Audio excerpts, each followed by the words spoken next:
Welcome, everyone. This is our second episode of our Concilium podcast. Was that a little dancing? Yeah. Heck yeah. I'm excited. All right. Steve, are you excited? Yes. Joey, are you excited? Yes. Yeah, sorry, I was on mute. I'm very excited. So our guest today is obviously Joey from our friend podcasting, Disney Universe. And do you wanna talk about your podcast and about yourself and all that? Yeah, sure.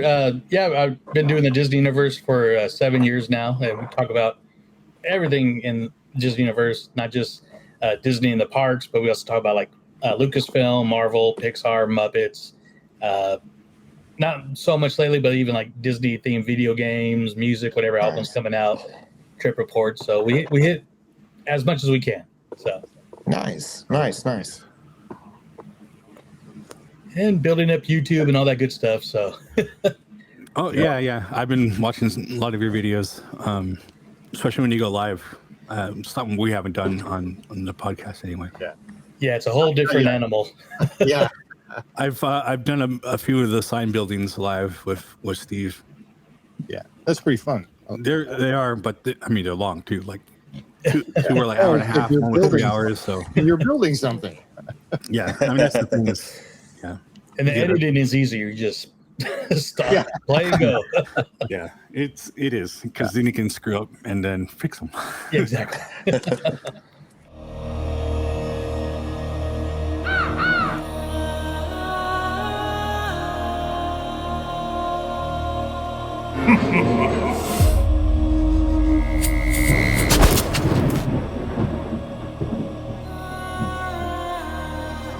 Can't put me finger on what lies in store. I feel what's to happen. All happened before. Kid, I've flown from one side of this galaxy to the other. I've seen a lot of strange stuff. I have the power to see into the future, centuries into the future. Remember, a Jedi can feel the Force flowing through him. Ah, how shall I do it? Oh, I know. I'll smash it with a hammer! The ability to destroy a planet is insignificant next to the power of the Force.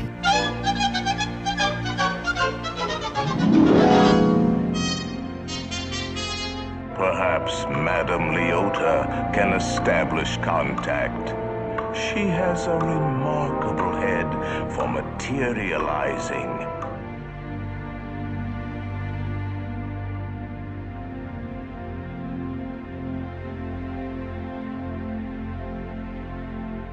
All right, so been watching a few videos by other YouTubers and other news sites, and You traitor. In the last few months, there's been a lot of talk about Disney kind of untheming or de-theming hotels, restaurants, and now even some rides like the Paris Nautilus thing that they resurrected and kind of just didn't do it in the way they should have done it. Did it like cheaply, I guess. But I just thought that would be, another topic to talk about. Again, might be kind of negative, but as Jeff said, we'll come out with some ideas, maybe to how we can spin it correctly and tell Disney how they should do stuff, I guess. Yeah, we'll like probe our own hearts and say, what do you want? It'll be that Notebook scene. What do you want? What do you want? Like, just probe your heart. Don't hold back. You go some places like, well, I'm supposed to like it. Well, maybe I don't. What does your heart want? That's how you. That's where good conversation begins. My heart wants Magic Key. See, all right, okay. Hold on, put a pin in that. Sorry, it always comes down to that. 'Cause I can't get one. Yeah. Well, there you go. Yeah. So anybody want to start off? How about if we start at DCA? We can start there. Actually, what I was going to say is the Pixar Place Hotel. That's the one I was going to. Oh, okay. So the Seas Candy Hotel. Black and white stripes. Yeah. Yeah, I mean, if you just look at stuff, it seems like they're just going like contemporary style, like just smooth. And I sent you those Mickey views videos because he said it best, and what he called it as like IKEA stuff. Like everything is just I saw that. plain looking. I saw that. Yeah. So, I don't know. It's not the only hotel. Even the Floridian and Grand Floridian. Even though it still kind of has maybe not the contemporary style, but from where it went to where it is, from where it was to where it is now, it's kind of night and day. And it's just like just robbing things of their essence, like the reason that you had it in the first place. Like, I don't know why you would make things clean instead of like classic, But we got to unpack that. It's like, all right. So what makes something okay? They're clean. They're changing things. When I watched the videos, Jason, that you sent earlier about why are they changing the hotels? The aesthetic. There's a lot of us here. I'm not. We're artist types, right? So a lot of us are sort of like, okay, we're not dum-dums when it comes to, the aesthetic. Like we aesthetics and artistry, and there's different styles and there's different, I'm not an interior designer. I'm a cartoonist. That's all I am. And I'm an amateur voice actor. That's all I am. But even with that little bit of knowledge that I have, like I watch that stuff and I say, well, let's unpack why are they doing that? What do you like? Why is there such a need to just shift and change? And it seems as if it was like, all the characters and all the stuff that we infused into the art itself. Well, now let's just like get it to baseline.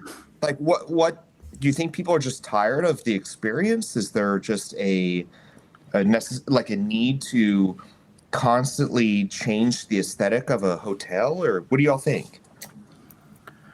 I mean, obviously you probably do need to update things once in a while, but I don't know if you need to go like cheaper looking, like taking off animations on the wall and just putting up regular wallpaper or something, or there's a lot of different things they're doing, but it looks cheaper to me, and obviously I wasn't the only one thinking about that. So and I agree with that. It's like we would call that regress, but for them in that moment it looks like progress and not regress.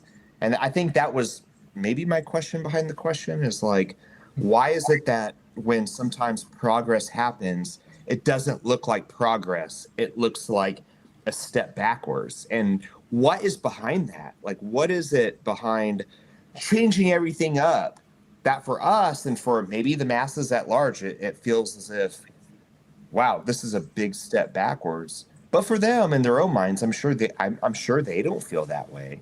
What do you guys think about that?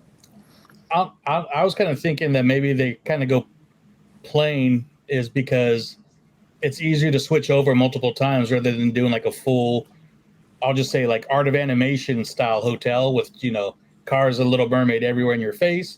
If they do something kind of more contemporary and plain, they can easily switch it to whatever's popular at the moment.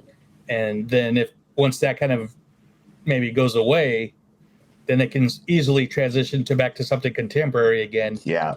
And I think that's what's going to happen with even like the Star Cruiser, because there's a lot of parts of that doesn't look very Star Wars. It just looks Star Trek or space. So I think they can still transition to something like that. But I mean, that's just my thought on kind of the plain look. Yeah, but if you take something like the Disneyland Hotel and their headboards have like these awesome carvings and they have LED lights in it and there's got the fireworks that light up, and you want that to go away just to make it easier.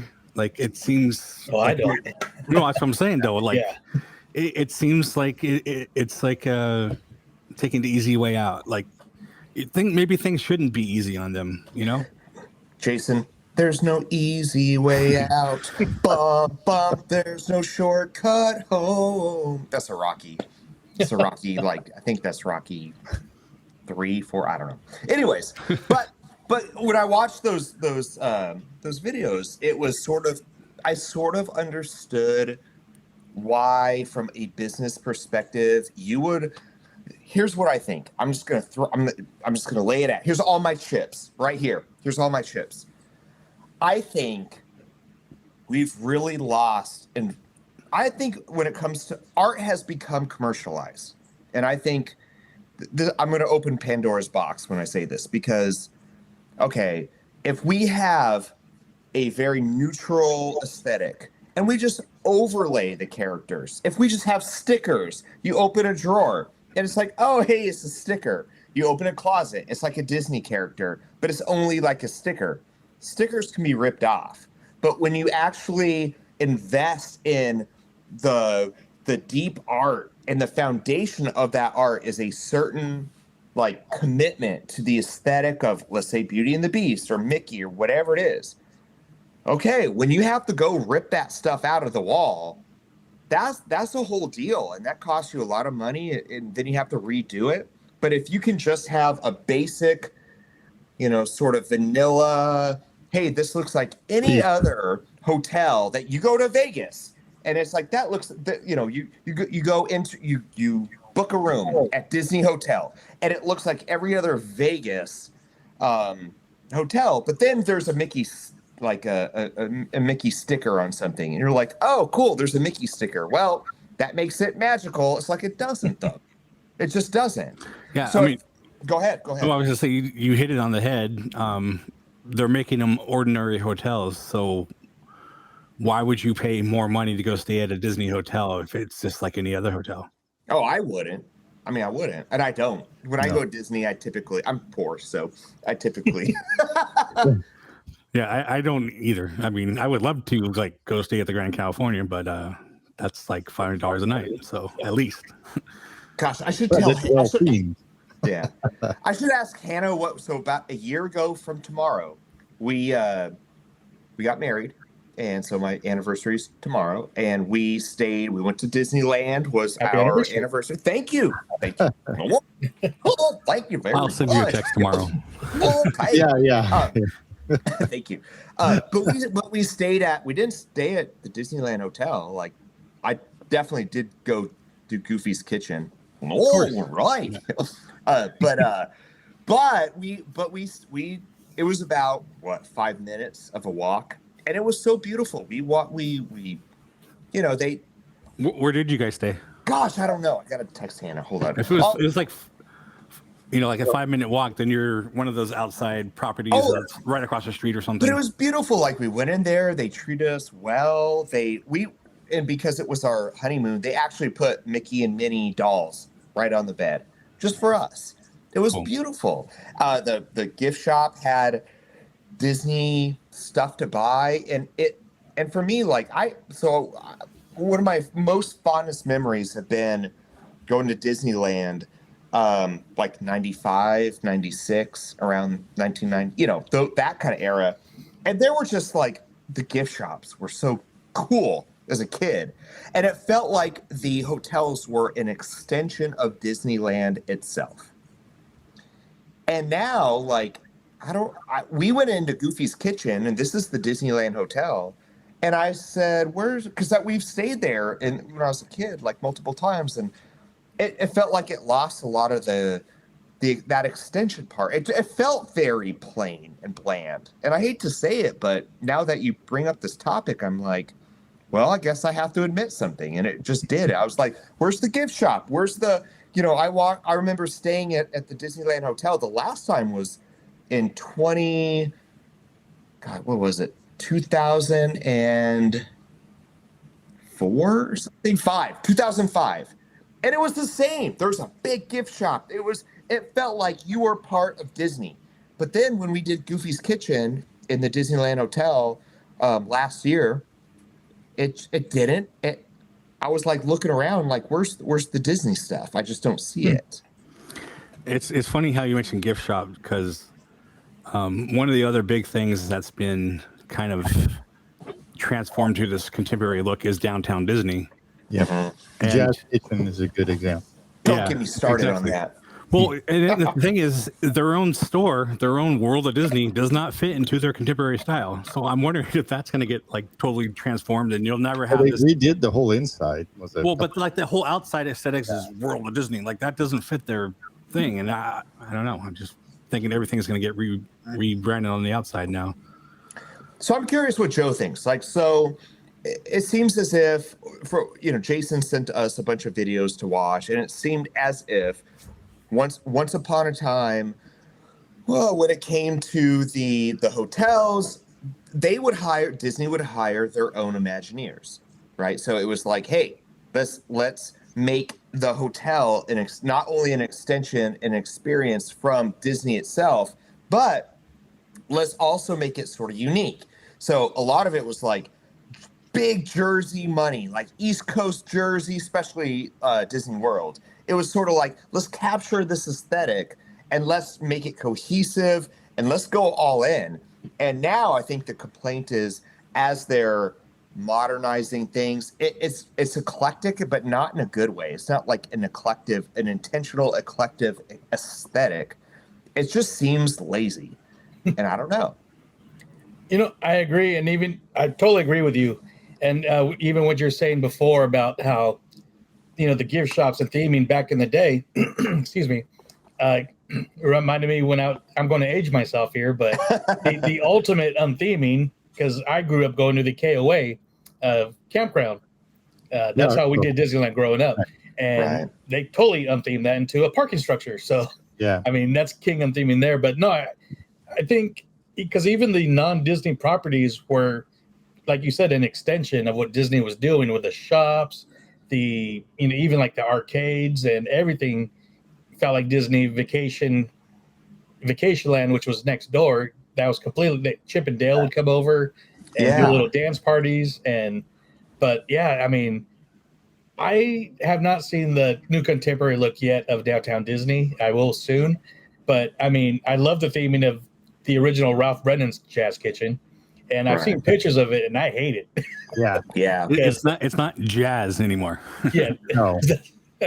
So it's classical. I just don't know. I don't like like you guys said, the contemporary non-feel look, and maybe it is cheapening.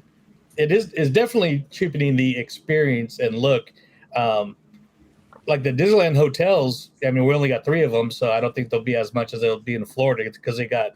A whole city amount of hotels there, but I've only stayed at the value ones there, which are Disney in your face. So, but the value ones, that makes sense. Those are the ones that should be contemporary. Like those are the cheap hotels. Yeah. If you're going to pay for the other hotels, they should not be cheap. No, they should not have that same look. Right. And I think the key here, what Jeff, I think you're getting at, is they're not spending money because they don't want to spend money. And I mean, I don't know why. And not using our Imagineers is definitely saving money. Yeah. You're just hiring out some local design firm and whatever. Like, but if we're talking like, all right, Downtown Disney. Okay, that Downtown Disney is something I love. Downtown Disney is a ride in and of itself. And I knew that when I hit 21 because I went to Disney a couple times. I'm like, oh, this is cool. But I remember back in 2005, I was just turned 21. I went to the Rainforest Cafe in Downtown Disney. Had me a couple Jack and Cokes. I'm like, I don't know. That's what I think college people drink. I don't know. It was awful.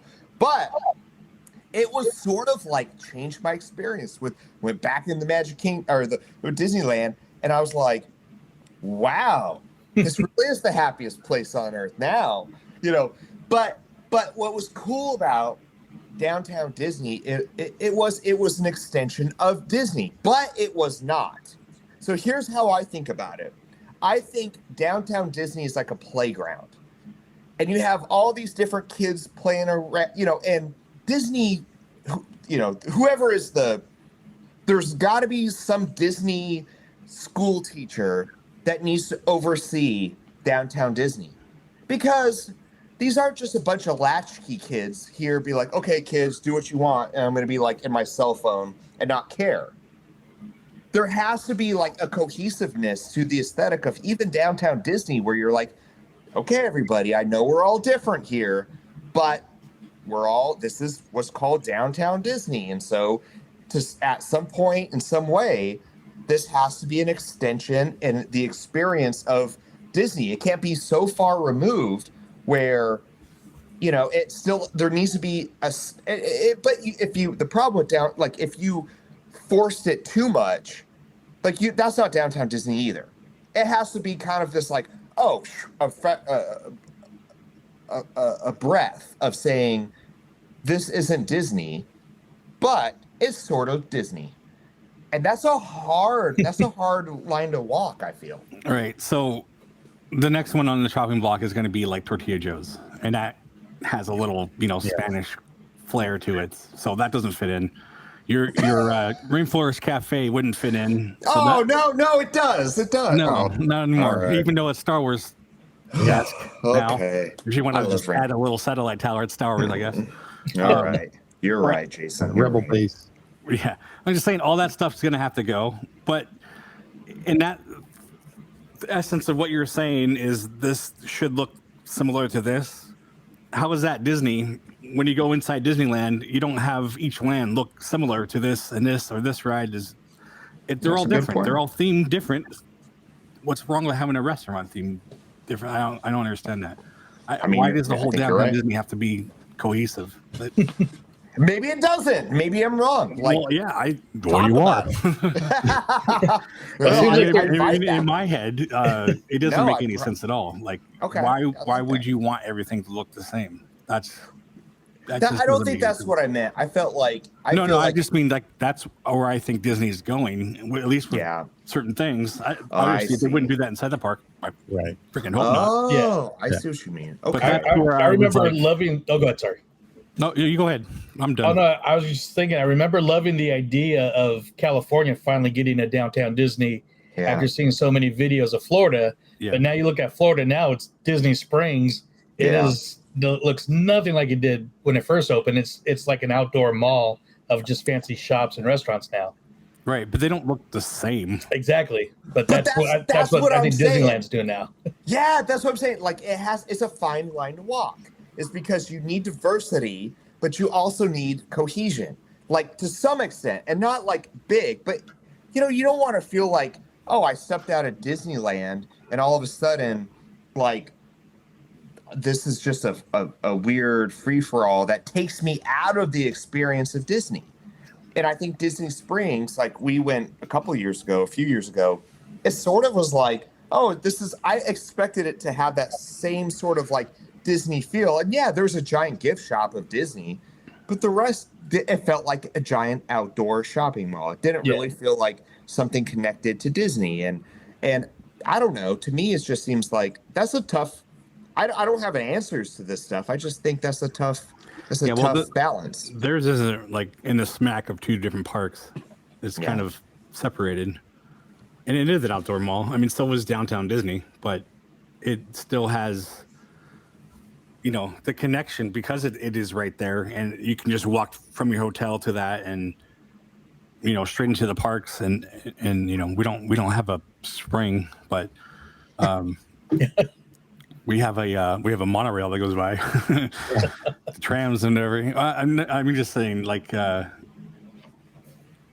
think it should be themed similar to Disney because you're basically in the parks. That whole experience, you're in the parks. Yeah, because when you're in downtown Disney, it kind of felt like you are on a branch outside of Disney. You feel Disney when you're in downtown Disney. Does that make any sense? No, that's kind of what I was saying. Is you kind of feel like you're already in the park. There you go. You're already in the park. Even you're in the promenade. You can see both park entrances. Especially when the three of us, me, and Brett went during when it was the lockdown or whatever, and they opened up downtown Disney. Yeah. And it gave us hope that it just felt like it was part of Disneyland or California Adventure, you know? Right. So when the lockdown or the pandemic, we couldn't go into the park, so all we had was downtown Disney, and it still made us kind of feel like we were at Disney. Right. And having things, all looked the same or not themed, it's exactly. It wouldn't have felt the same, I don't think. No, it'd be like you guys said, like an outdoor mall. Yeah. Like an outdoor mall playing Disney music in the speakers. Yeah, except not zippity doo. Whatever. So, anyways, Main Street Electric Parade. Yeah, we'll skip that one too. Yeah. I think so. Let's go back to like, okay, so I agree with Steve. I also agree with Jason. It's like, and this just popped in my head. Sorry everybody, but there's a lot of people that they take their kids to Disney. They don't like Disney. They hate Disneyland. I know these said people. Like, I know who they are. I can name names. So Steve. I think, I know. Well, I know. Not me, everybody. I'm a Disney fan, but I think something like downtown Disney, probably not Disney Springs because it's so located so far off the beaten path. But you know what? Somebody who's with their family, not a Disney fan, does not like the crowds, the park. I think downtown Disney, the diversity of it is actually very comforting to a lot of people that are there with. So, even though I think the feel of Disney as an extension of Disney is important, I also think the feel of this is something different is also very important for a lot of people. But I mean, in that sense, like, are we catering to people who don't really like Disney?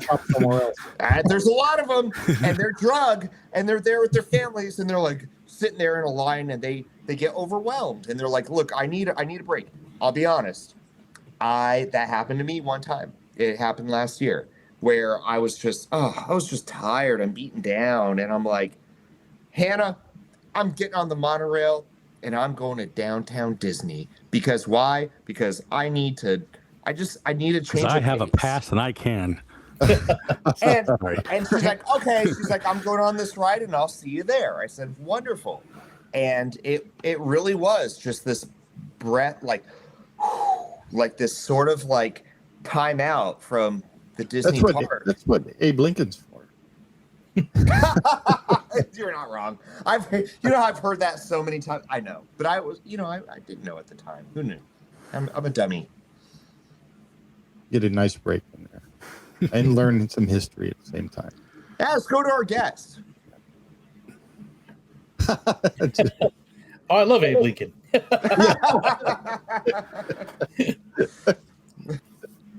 It's one of my favorites. I would have unthemed that for anything. Yeah. I don't know. What are you thinking? Like, just off the top of your head, like, just I think we're in a weird society now where it's like, I think in ways they almost are trying to cater to the non-fans more than the fans that are constantly spending the money, and which is sad because, like I said, we're the ones that spend the money multiple times, and just trying to please the people that might come once every 3 to 5 years and make a big hubbub about nothing. I mean, it kind of seems like they are going that way. I mean, you want to please all the fans, but you definitely don't want to cut off the hand that feeds you year round every day. So, I mean, I remember what we had just a regular annual pass compared to now. I mean, so many of the AP holders, I mean, they're constantly giving free stuff, free events. Yep. Yeah. I know Magic Key gets like a magnet once in a while or something, but Jason doesn't. Well, see, I mean, and here's the thing, and like since you brought it up, and I was joking about it anyway. It just literally comes up every video. If they are catering to people outside of like California, they want the other people to come visit. Why is only Southern California people can get payments on their annual keys? Why is there a special annual key just for them? Why can't I just buy any key I want? Like you're stopping everybody from going there. You have the reservation system that bite them in the ass when there was a family who couldn't get into the park when they were visiting from outside the state. It's just there's a whole set of things that it's just not catered to people outside of California. And then you alienate your California people by not allowing them to buy right now any pass. And they still have the reservation system. And they figured out that, guess what? We were the people spending the money. Yeah. So I still, it makes no sense why nothing has changed on that. No. They should have and I've talked to my friend Corey, who's also in Arizona. Yeah. And he, like, I'm in Sacramento. I'm 6.5 hours away.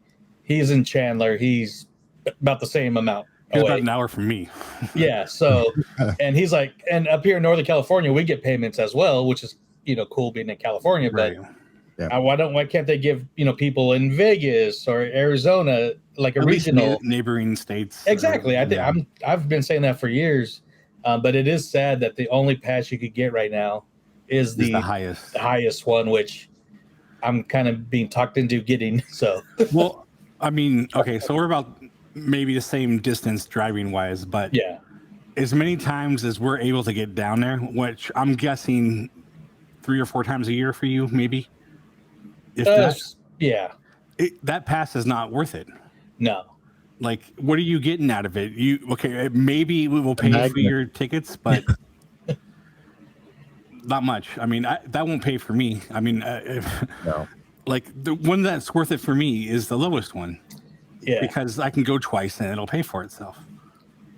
They don't want that though. Granted, I got to go every single time and pay the full price. If like Hey Man, our vlogger friend Hey Man with J-Man, if I lived within a few hours or more of Disneyland, I would go more often. And then it would make sense that I could get a higher tier pass. It would pay for itself. Yeah, like when I lived on the Central Coast, it's only 4 hours away. I say only, but I was able to go there, have some fun, and come back. 4 hours is still a good ways, but I don't know. I don't know what I'm saying, but anyway. Oh, you do know what you're saying. You know darn well what you're saying. Yeah, I'm saying let me buy a freaking pass so I can go into your park and re-theme everything. And just start all over. All right. Yeah. Well, and the other thing is, when they switched over from annual passes to Magic Keys, we were now called legacy holders. I've lost that privilege because I couldn't renew because they only give you like a month. Not everybody has the money to do stuff at that right away in time, and so I've lost out on that. And actually, every time they've released keys to buy, it sells out in a day or so, and I don't have the time or money to do it at that point in time. I just happen to luck out where it didn't work out for me. And it's always been like before my payday too. Right. That's what I mean. It's like, oh, it's a Tuesday. Well, I get paid on Friday, people. Yeah, it's Monday. Passes go on sale tomorrow. Well, yeah. But why? Like, I mean, here we sold 100 of them. I mean, that doesn't help anybody. Just let them go for a couple weeks. Give people a chance. Well, if you're doing the reservation system, they shouldn't put a cap on the pass because it really doesn't matter unless you get your reservation. Yeah, well, and I keep saying this too. So you have the reservation system. Okay, that helps you determine your cast members that you need to put in place. But how many times has a park actually been closed because they maxed out on their visitors? You can probably count them on one hand, maybe two hands. I don't think you need to stop people from coming into the park. It hasn't been that crowded. It's not going to be that crowded. I mean, You could still have a reservation system without telling people they can't come. Just like it's kind of like I'm coming on this day, so you can have your cast members in place, but don't stop me. You know. I don't know. Yeah, I agree. Unforgivable. Just like this untheming thing is Yeah. This unforgivable. untheming thing. You know, but Why? here's the thing. Why? He's going Christopher Walken right now. Yeah. Why? What does it need? It needs more cowbell. Needs more theming. It needs more theming. More theming. So like Heyman's videos, you know, he does all those great videos of the California or the Pixar hotel, and he goes up, you know, the stairs and to the different floors and shows you all the different things that they're redoing. And it went from this really cool theme of Paradise Pier Hotel with, you know, all the California stuff and everything. And now it's just like black and white stuff. It's just weird. I don't get it. Yeah. Well, Yeah. Go ahead. well, I mean, here's what I think. I just think, look, we see this in all of culture right now. Unfortunately, sorry, but we do. It's the numbers matter, and when it comes to there's this big like tension between art and business right now. You know, back in the day, they conflated the two things. So if I make the very best art possible, it will lead to success. If I make the best story, if I tell the best story, if I have the best animation, if I just pour my artistic heart into this thing and is the very best quality that I can make it, then people will have the best experience. People will love it and flock to this thing, and it will, in return, it will bring us success and money and all those things. Look at, you know, the original Snow White. Look how Walt in the very beginning was. I mean, he wasn't just a cutthroat business person. He was an artist, and so for him, being a business person meant the very best art. We don't live in that world anymore. We just don't. And so numbers matter, art doesn't. And so what you get is calculated art that sucks. It's stripped away, it's benign, it's basic, it's vanilla. But you know what? For us to make the money that we want, we don't need to actually have good art. We don't have to tell good stories. All we have to do is go through the formula based on our calculations, and then we'll get what we want. We'll get the money, we'll get the viewers, we'll get whatever it is. And I think that's the problem. Go ahead. As long as those calculations are not equaling woke. Because, you know, we had that whole conversation on the last one about Snow White, and that's now. But that is the calculation. I'm just saying that's now canceled. They canceled Snow White woke. Yeah, because there's a thing now, which is like you have these people going, being like, okay, well, we're going to tell these stories. Well, what's popular right now? Well, I based upon my Twitter feed or my X feed now, based upon my Facebook page, these are the stories people want. And it's not. Like, it's totally not the stories people want at all. But based upon their own calculations, they're like, okay, let's manufacture these stories and it'll bring us success. And then it flops after flop after flop. And it's like, that is not what people want. People want good stories. Like, and I'm a progressive. I consider myself on the center left. So I can be bought. Tell me some good stories. You know, hey, tell me. I don't mind like ideology and stuff, but just make it good. Tell it through a narrative. Tell it through good art. And then I'll say, that's beautiful. That actually changes my mind. I would love to reconsider my thought process based upon the beauty of this narrative or the beauty of this art or whatever it is. But when you're just, you know, on your soapbox sending crappy art preaching to me, no, I'm tired of that. I'm tired of that. And I think that's what we have. So, but I think if we were to like bring it back to the freaking hotels and what was it called? De-theming. De-theming. That's exactly what we see not only in hotels. We're seeing this everywhere. We're seeing this in every Disney. We're seeing it in Star Wars or the new Indiana Jones, whatever it is. It's de-theming Indiana Jones. It's de-theming Star Wars. It's de-theming, these stories. And they're not, instead of saying, okay, how can we tell the best story possible, is how can we de-theme this? And when you say de-theming, like to us it's de-theming, to them, they would probably call it progress. Yeah, but we know that doesn't work. So maybe they should stop doing that. Maybe they should realize that. And I mean, I think now they are starting to realize that since, like I said, they canceled Snow White. But what's the okay? So we're diagnostic. We're not just negative. All right, we got a magic wand. How do you fix that? How do we fix such a thing? These hotels are stripping away the art, the beauty of some of these hotels. They're de-theming things. We have that sort of same mentality in our movies and our what do we do? What do we do? You fix it. Yeah.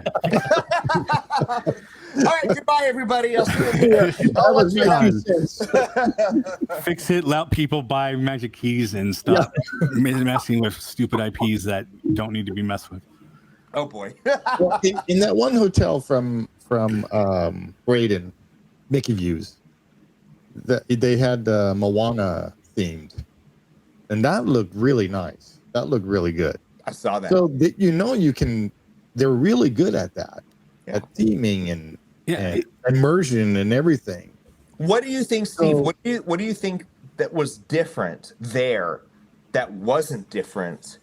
Why was that good? And other, you open your closet and it's like an Incredibles, because they actually cared about what they were doing. There you go. In that room, right? There you go. They wanted you to feel like you're in the story, while now it's just like you're looking at the story from way out here, right? And just looking at, oh, that's so and so, whatever. It's a sticker. Oh, I opened my drawer and this is a sticker. Yeah. Well, you're not being immersed into the story, even though it's just a hotel room or just a hotel or whatever, or a shop, but just stepping in and feeling like you're a part of the story, that's what makes it magical. That's the best quote I've heard all night. Steve, that just came out of my head. I know, man. Well, I know you don't speak much, but when you do, it's a doozy, and that was a good one. That was a good one, my friend. All right, I gotta go now. Oh, goodbye. Tip your waitress on the way out. Mic drop. Yeah. Well, Mic drop. No, Didn't drop far. No. Yeah, let's build on that. What do you guys think? No, I mean that's exactly it, and it doesn't take much to change what they are doing. You just got to do it in a better way and in a more caring way to the theme that you're trying to go for. Yeah. Instead of just slapping $5 sheets on something that might have a resemblance of some kind of character in like a messed up art theme, or I don't know, whatever, temporary thing. Actually have artists go in there and draw stuff for that, or but paintings or murals or whatever. Right. It comes to this. Well, then that's exactly it. They don't want to spend people money. Listening to, I'm rubbing my fingers together. It does. Money. It does. But here's the thing. It's like, all right, so you have things that we disagree with. And I think that is great talking about these things. The flip side sometimes is just being like, okay, well, I don't like that. So let's just talk about how we don't like that. But I think if you want to move beyond that and you want to recapture hearts. And I think this is actually how culture is transformed, and it gets better, and art gets better. Art gets way better by not saying, what do we disagree with? That's okay. That is an appropriate place of discussion.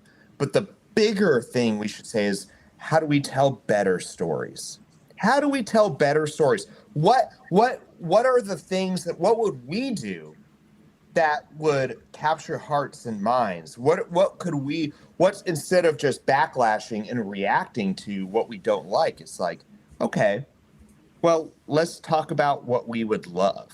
Let's wave a magic wand. Let's rub a genie lamp and say, all right, how would we tell better stories? And I think through those conversations, more and more people will catch on and feel that magic, right? So it's like, yeah, I agree with that. I would love, this ride or this, hotel or whatever it is. Yeah, it doesn't feel like it captured my heart. Well, how would I do it differently? How would we do it differently? And I think those conversations are what will lead to change in our culture and our society. Yeah, agreed. And you kind of mentioned Walt earlier. It's like Walt was like the ultimate visionary, attention to detail. Go back to storybook land, I want the little window to be stained glass. And like, oh, we could do a sticker. Nobody will notice. He's like, well, I'll know. So, and right now we don't have that real visionary person. We got people that have ideas like, oh, let's, Star Wars is cool. Let's make new Star Wars. Let's make new Indiana Jones. But they don't have the vision to make them good. And that's why the kind of jump into like live action remakes are so popular right now, because the idea of nostalgia, but still the vision isn't there. They don't have them. They can't imagine things. And I love what you said. It's like visionary. And so I think part of podcasts like this is like, let's invite ourselves, each other, and our listeners to become visionaries. Look, let's all pick up where Walt left off, and we don't have those anymore. And so there's visionaries out there that easily would say, how I would, I'm an artist, I'm a movie maker, I'm a whatever it is. This is how I would capture hearts and minds. Boy, let's do a podcast and have the kind of discussions that fosters that sort of mindset. Because, like, boy, I think that's where it's at. I mean, there are people who have ideas. They're just not getting listened to, especially not in the Disney company.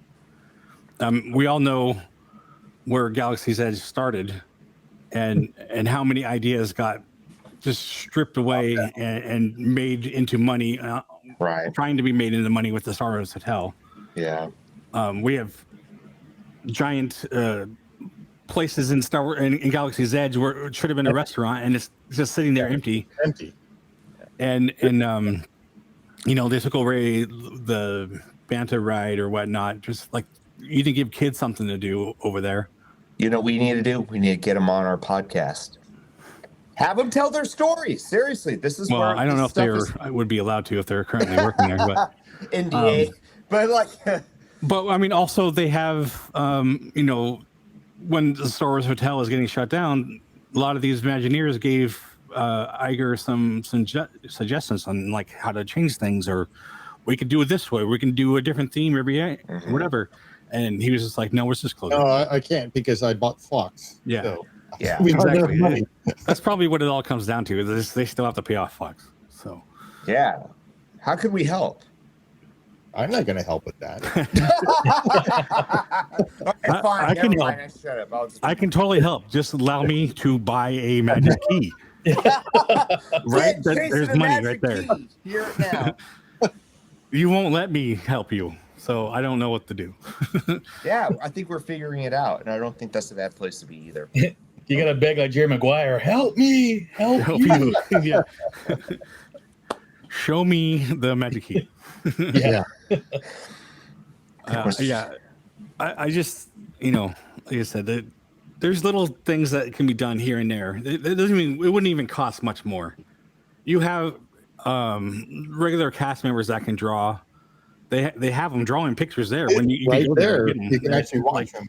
the janitors draw. I was gonna say they have them drawn with mops. I mean, Like there's tons of people you could use to draw art, and you can even use outside people like us, like whoever can have me make a sign for your hotel. Like I don't know, like there's tons of things that you could do that would. I would probably make you 1,000 signs for free if you put them in every room. Like just to get my name out there.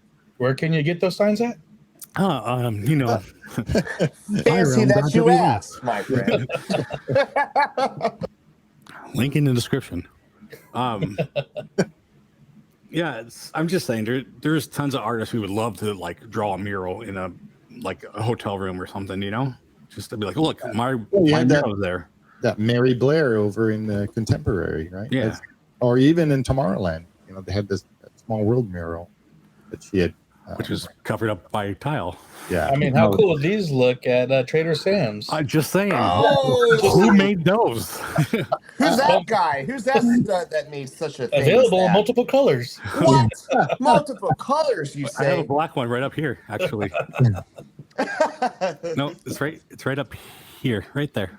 Oh, there it is. Oh, there it is. Yeah. So I actually have a random brand. That's I don't know. The Breezeway, that's Spikes, and then the Tiki Girls is also Spikes. Nice. So, yeah, and then the Joey one right there. The Joey one. I should get one of the other ones. I need to get the graphic from Christy that she made the other ones. Oh, the Vader? Yeah. Just so I have all of them.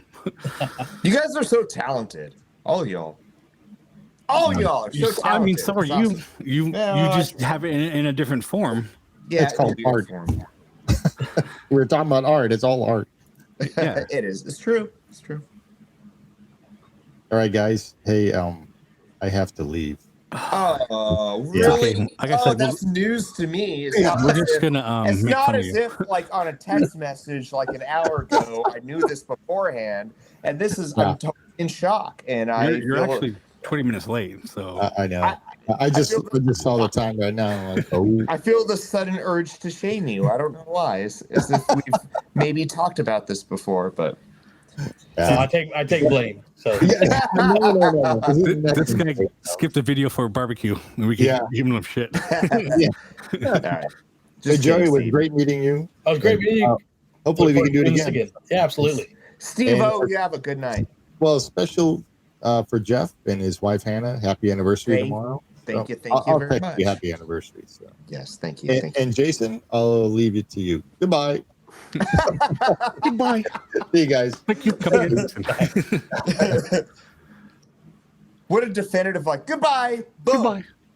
Not everyone has like a sign that could be like a Seinfeld sketch. It's like the goodbye. You're on a podcast, like goodbye. It's like goodbye, and it's like awkward. It's like okay, Yeah. like and subscribe, and you feel like the sudden urge to like give some sort of like peace out wisdom, like you're on the hill, and you're like, and for all of you out there, keep believing in yourself. And then it just gets weirder from there. Yeah. But he not Steve. Steve was like, bye. Bye. I'm done. That was like some old school, like America's funniest home videos Yeah. segue. I was also thinking, you are the biggest loser. Goodbye. Goodbye. Yep. Reach for the stars. Reach for the stars. Goodbye. Goodbye. That's funny. So now we need to come back empty. around and wrap this into whatever. Yeah, I want to hear more from our good friend Joe here. Like, I think he's got a lot to say. Oh, I'm just. I know you have fun, but everything you've said has been so good. I feel like It comes with spurts. Okay. Well, I mean, the guy has his own podcast, and he's on like 2 other or 3 other podcasts as well. Too many. You got things to say. Shame.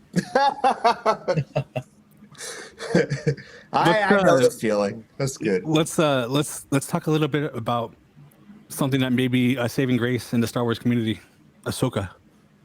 What do you think? I mean, it looks great. Like Hopefully that's not all the best stuff. It all wrapped up into a nice trailer, like they seem to do with things. I can't wait. Yeah. Yeah, me too. I'm a huge Rebels fan. I think Rebels is some of the best Star Wars content in the Disney era. So the fact that we're finally getting the live action Rebels crew, the Ghost crew, I'm excited. The casting seems to be perfect too. So I can't wait. Yeah.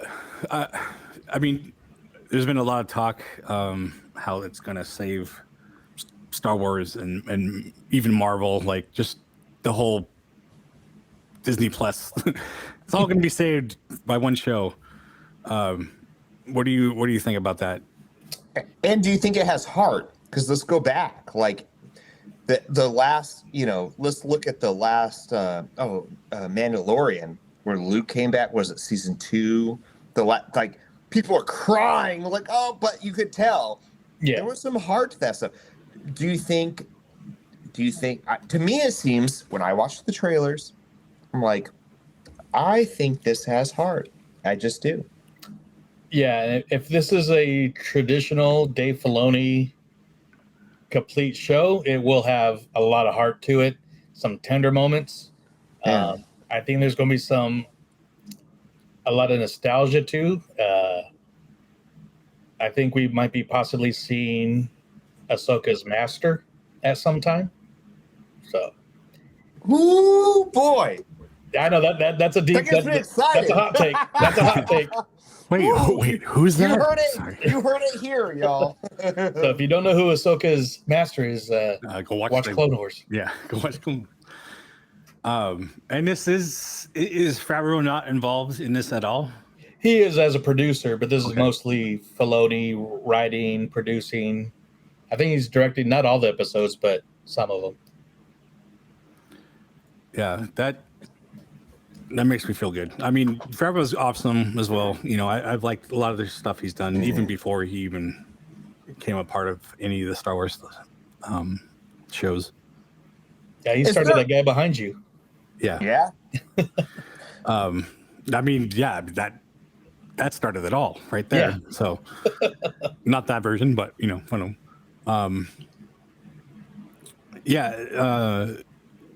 I forgot where I was going to go with it. Do you all think there's any indication that that this Ahsoka series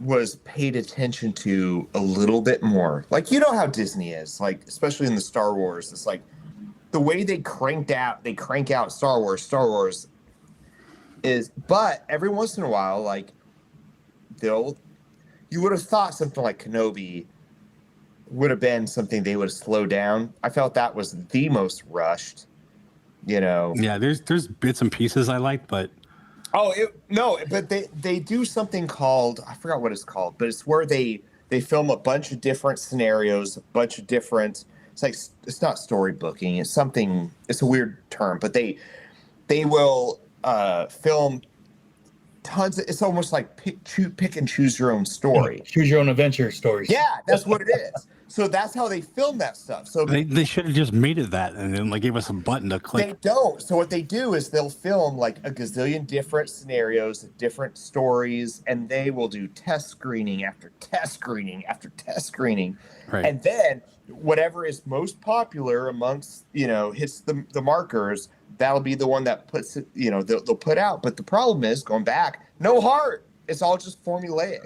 Right. And if you actually wrote it because you know the story, like Filoni, and you catered to what the story should be, you wouldn't have to do that because you believe in your story. Like, just tell a good story and believe in it. And I think in art and in storytelling, a good story when you have one.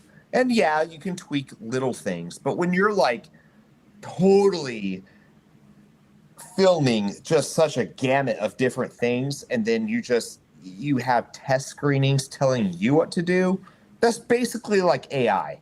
Like, it's basically sort of a way to say, oh, I don't really know what I'm doing, so we'll just throw this bunch of garbage out there, and whatever comes back my way, then I'll piece it together. And it feels that way. It feels stitched together. It feels that.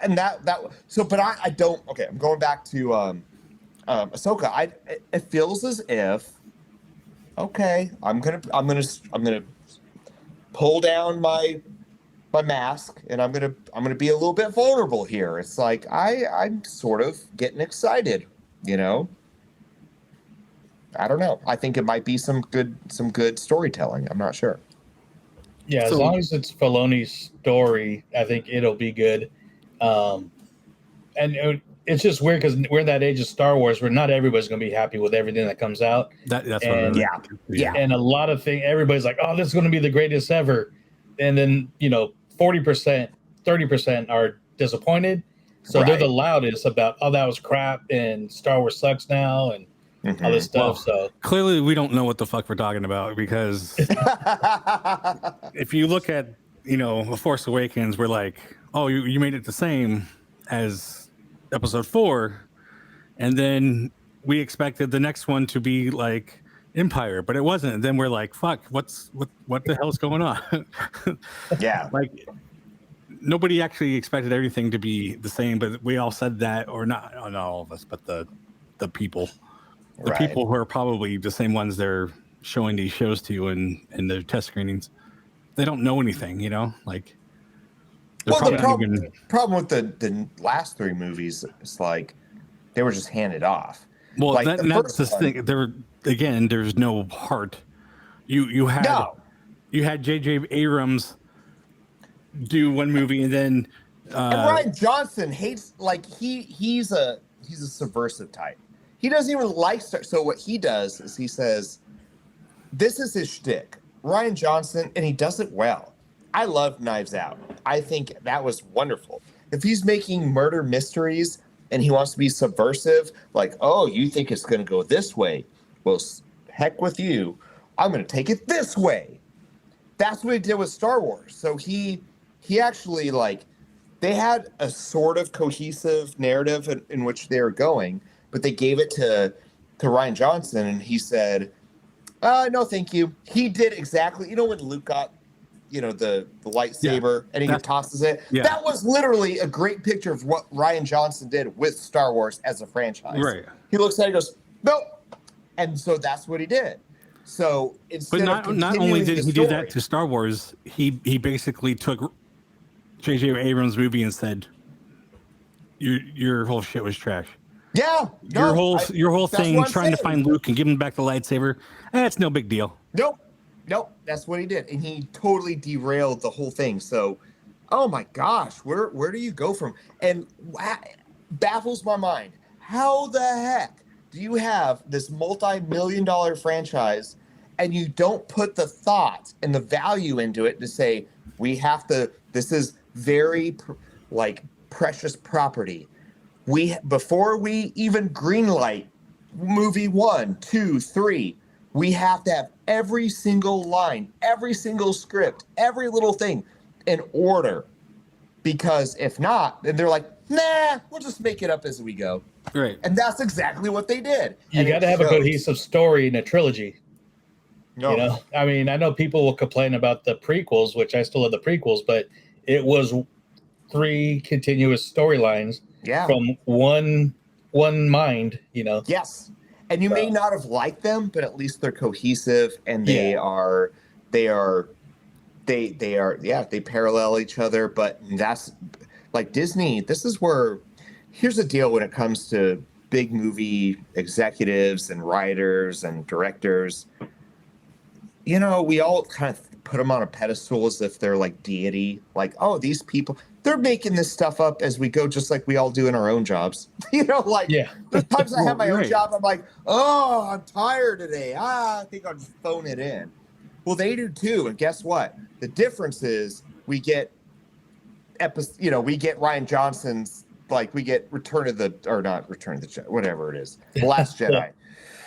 That's his, oh, hey, I'm going to have an experimental Star Wars movie. Really, dude?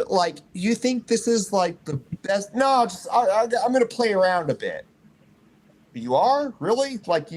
this is like an intimate part of a lot of people's pop culture. Sure, you feel like you have to be a total narcissist and maybe borderline sociopath to feel so entitled where you can just, no, it'll be fine, I got it.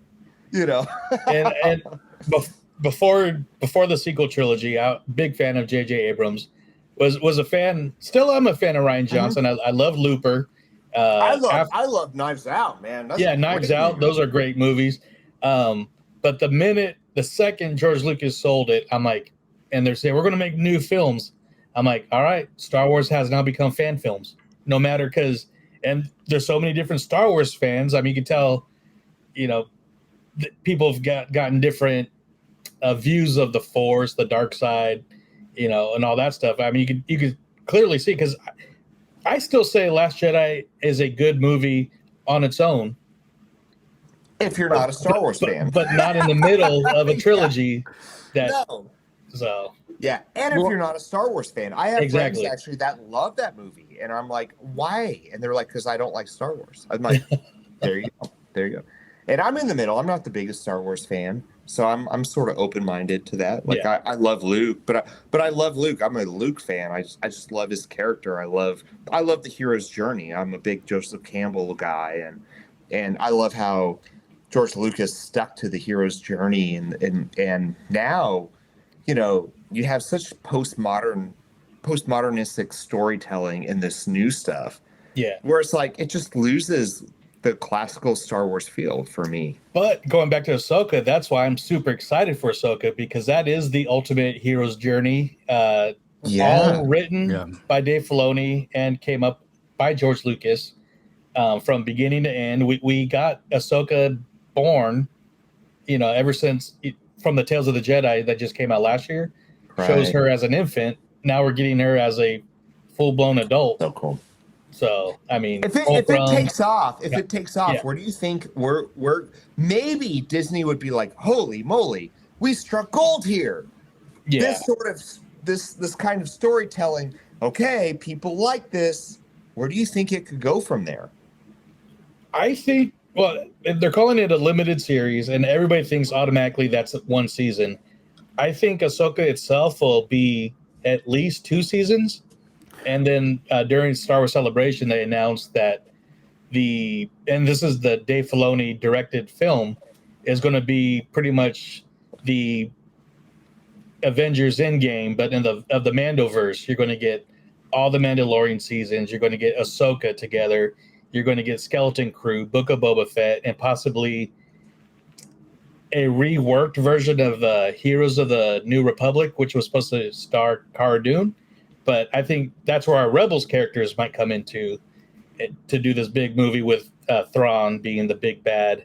And I think, You heard it here, everybody. Guess. No, I think that's a good guess. I'm blown away. I'm like, wait, that makes a lot of sense. I think that's probably where they're going.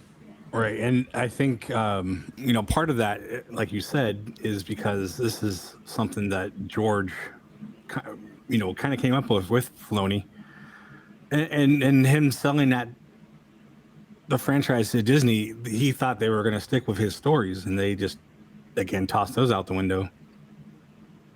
And that's part of the problem. But letting these directors do what they want without having the actual things written ahead of time, and not by people, like you should have had Filoni in there helping to write those things.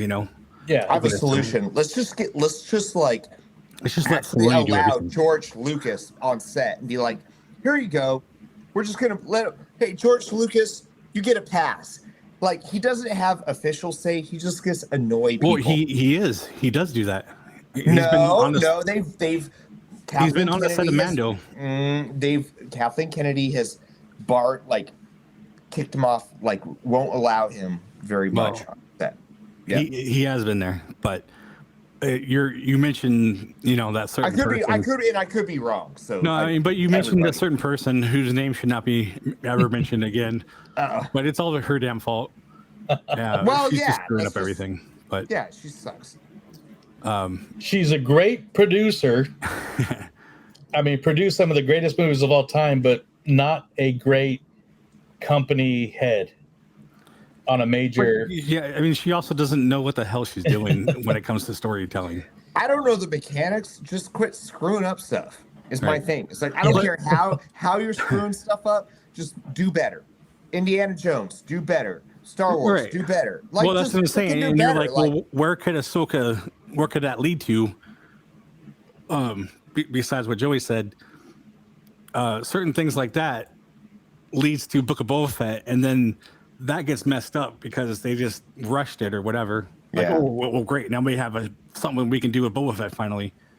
Yeah. And all I can remember is these stupid little people on flying motorcycles, and it was like, it's like watching. Yeah. Well, But Kathleen Kennedy's not West Side making Story. this You stuff have to, for like, us. the two gangs or whatever. Like, it's Yeah. stupid. Kathleen Kennedy is not making, Star Wars movies, Indiana Jones. She's not making it because we're, I hate to say it, but we're probably all a bunch of middle-aged white people, right? So like men, and what I think, and there's nothing wrong with including more diversity. I'm all for that stuff. But the thing is, I loved Ray as a character. They just messed up on the scripts. Yes. So hear me out. Like I'm all for, like, I'm not on the right. I'm actually on the left. But the problem is when it feels as if there's going back to the heart. Okay. So I don't mind, the Force is female. Kathleen Kennedy wears those shirts. It's like, cool. That's great. No problem with that. But tell good stories. Like, tell a good story. Like, hey, I don't mind if you're opening this narrative up to include people outside. Star Wars is a boys franchise. A little boy, you're like, you go down the boy toy aisle and you're like, Star Wars, yeah. Barbies for girls, Star Wars for boys. And Disney bought Star Wars because it was, and Marvel too, because it was not doing so well, in the gender gap.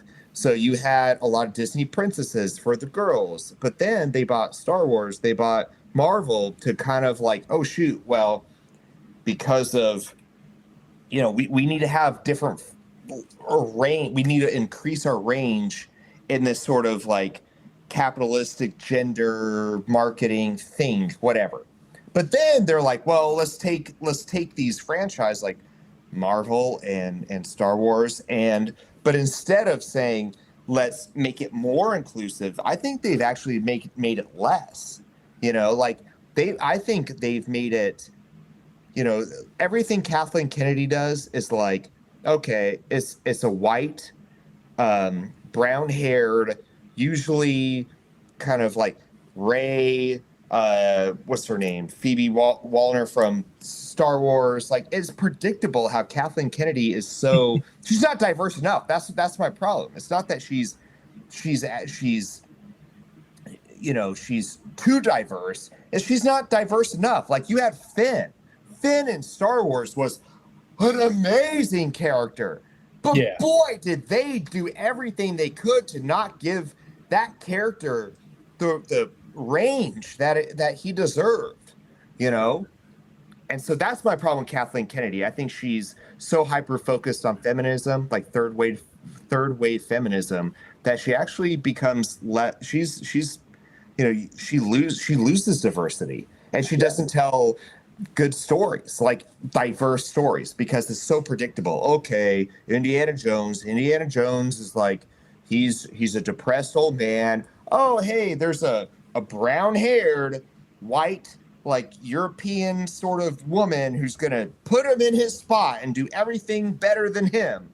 It's like, oh, God, I've seen it. Ray, oh, I speak Wookiee. I can fly the dang Millennium Falcon. Like, jeez, man, like, I think, nothing to overcome here.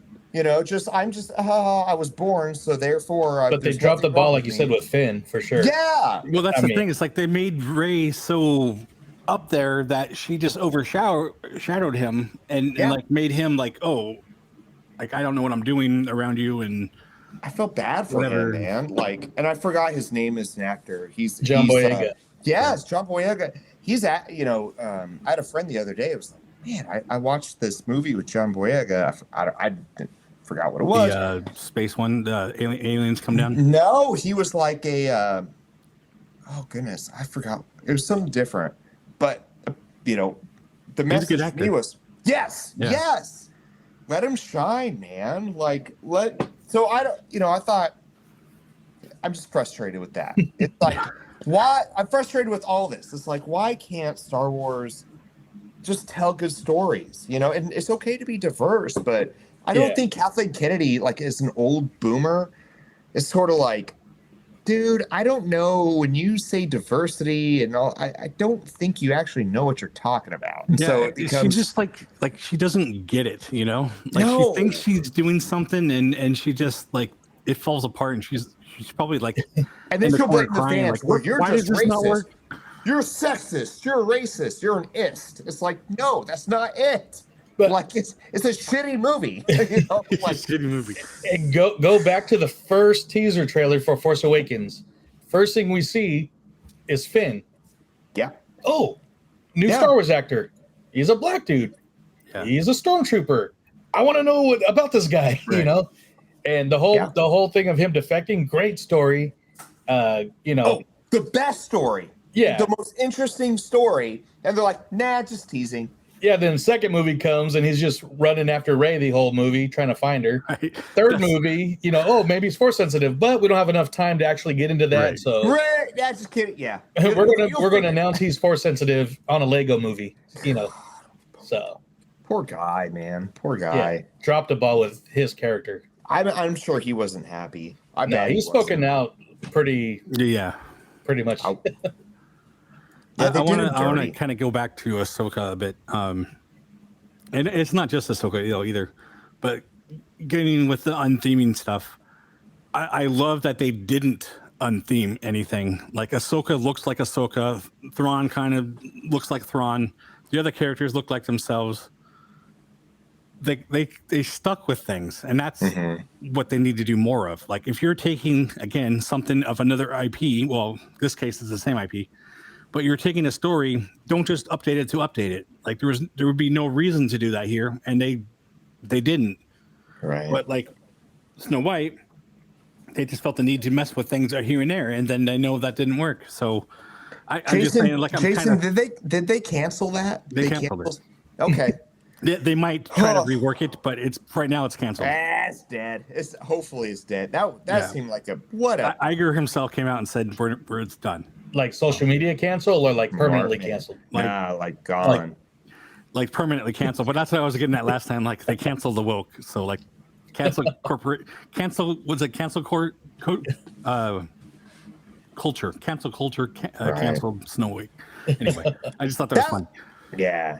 But no, what I'm just saying is I'm happy that they didn't change anything. And again, I think that comes where the heart is. That is probably why this will work, Yeah. Stop telling formulaic stories and quit designing your freaking hotels as if art doesn't mean anything. We should get a Disney or a Star Wars hotel. Oh wait, a Star Wars hotel, whatever. Maybe an Ahsoka hotel. Well, I mean, again, the hotel you couldn't even get into because it was $5,000. I mean, and why would you even do it when it doesn't even have a freaking goofy picture on the wall? Well, I mean, and there's a lot of we can just I'm not going to go into the hotel, but just teasing Walt Disney. I love the Disney Corporation. Everything Jeff says ever does not mean anything Jeff says. We just have to have like a permanent disclaimer. Jeff doesn't actually mean his stuff. Please hire him. No, please don't. Whatever Jeff says is not. Just in case, like later on down the road, Elon Musk will make you burn these episodes. Elon Musk will pay your attorney bill. Just saying. I'll be like, so I will give you my first everything that I said negative about Disney. Burn these podcasts, and I promise I will bring you all to Disney. We'll have a good party. Sold. We were talking about Universal. Yes. Yeah. Whatever, we'll go there too. Well, in the other videos we could do Universal, but this podcast is it's discovered magic. So yeah. kind of Disney. We're discovered it. We're trying to discover. We're discovered. We're discovered the magic. We're thinking through, processing. This is what it's about. We're processing. What is the magic? Where is it not? Where is it? And how do we discover it? I'm sticking with that. Yeah. Where do we fit into this Disney universe? Yeah. Well, we love it. We love it. First and foremost, we love it. We should just share first the start to magic. the right. But you know, sometimes we got some stuff to say, and I think that's appropriate as well. Absolutely. The opposite of love is not hate. It's indifference. And that leads to the Good night, everybody. Mic drop again.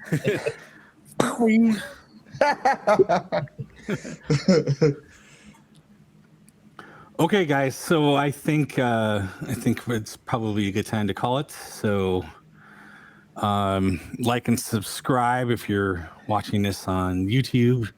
If not, you can always follow us on any platform that you're watching or listening on us. Listening. Let me try that again. You can always follow us on any platform that you're listening to us on. And if you want to send us a voicemail, there's a link on the description where you can send us, again, a voicemail, and we will play it on air. You can tell us how we're doing, tell us what you don't like, Tell me how I'm annoying. Tell us to shut up. Tell him to do more goofy or more Winnie the Pooh. Or less goofy. There wasn't much on this one. And there was no Winnie the Pooh on this one. So maybe next time. Okay. Tease. If you want to hear more Winnie the Pooh, you got to tune in next time. No, mother. Well. Oh. It's a work in progress. But yeah, so if you send us a voicemail, we will play it on the next episode. Maybe next episode. I feel very, very lucky. Oh, bother. Oh, bother. No bother. So, again, like, subscribe, share with your friends and family, and we will see you next time. And again, Joey, thank you for joining us this time. It's been fun, and we look forward to many more podcasts with you and listening to your podcast. Yeah, absolutely. Thanks for the invite. I know we've been talking about it for months, so I'm glad finally able to do it. And yeah, you guys are more than welcome on the Disney Universe anytime, and I can't wait to be back. Yep, and we'll put your links in the description as well. Yeah, buddy. See ya. All right. Bye.